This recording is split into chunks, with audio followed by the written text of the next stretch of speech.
Coming up next, I talk with Boynton Beach management consultant Steve Garber, who travels the world advising top management.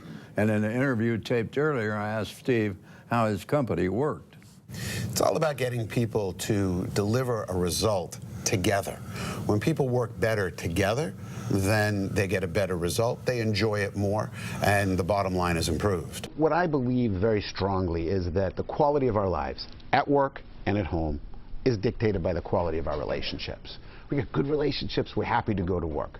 We have not so good, we don't want to. Same thing at home. Let's talk about the mayor of San Diego, Bob Filner. He's someone that everyone is looking at and scrutinizing now and saying, hey, this is something he's been doing for years, these allegations of sexual harassment that are very vague. I've seen him lose his temper over losing a coin flip at a debate. And I call it the John McEnroe kind of syndrome. It's kind of like John McEnroe gets out there and he says, you must never lose your temper. And he screams and he yells. And now he thinks he can do really well because he makes commercials, makes money apologizing to the people that he abused. There are other people who have done bad things, but yet this public is more forgiving. That's true, and one of the reasons for that, I believe, is authenticity.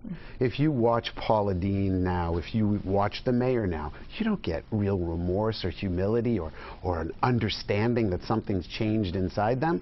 What you get is some good PR speak about, I'm going to do this now and I ask for your forgiveness, and maybe they turn on the tears. The mayor seems to think that an anger management class and a sexual harassment training for him and his staff is going to change it for him. It won't. He has to make that determination deep inside to make that change, and people have to really believe that. The Kim Kardashian, what is that? Well, that's not having a sense of purpose. Profit and money are really important in our lives, but if that's what drives us in our relationships and our partnerships, it won't work. So having a sense of purpose is my first P for success, purpose.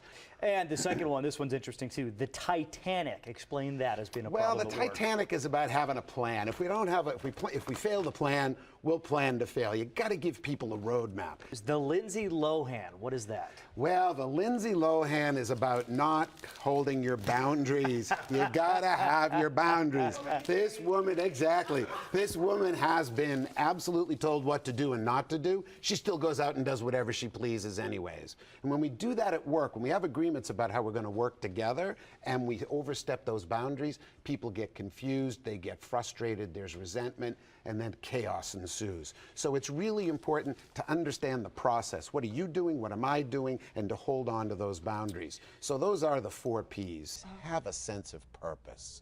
The great companies, the great leaders, they convey a sense of this is why we do what we do. There's a reason. There's a reason. So, you know, as a dad and others who are dads and aunts and uncles, anyone who's dealt with 2-year-olds, what's the question they ask all the time? Why? Why? Why? And then when you answer them, what do they say? Why? Exactly. They just keep asking why. Exactly. So what we know is we have an innate drive to understand why. And when we can tap into that, Apple taps into that incredibly well. Google taps into that incredibly well. Number 3 is to be aware of yourself. Okay, we are in a good mood, we're in a bad mood. A lot of people say, oh, you know, it's just business, I'm not going to bring that to work. Yeah, or, right. You know, I'm not going to bring that home, or, you know, that's home, I'm not going to bring it to work. And the truth is, we load it up and we bring our baggage wherever we go. You got that right. So if you've had a bad day at home, if you had a fight with the wife or your husband, or the kids are acting up, that's probably not the time to go in and conquer something really important to you at work. Well, what happens when, you know, a lot of people out there are working for themselves? So why should this matter to them? What about those people? A solopreneur still has a team. That's a true And statement. you have clients. And you have clients. So people do business with people they know, like, and trust. One of the things we actually work with organizations on is creating a culture where it is celebrated to say, I need help.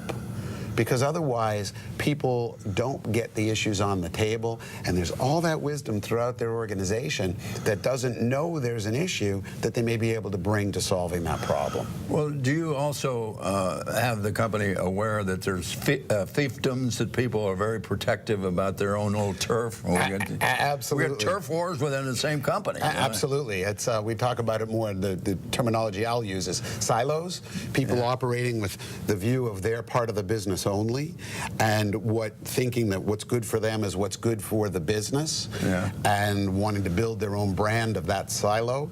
And then, of course, what you end up with is one part of the business not knowing what the other part is doing.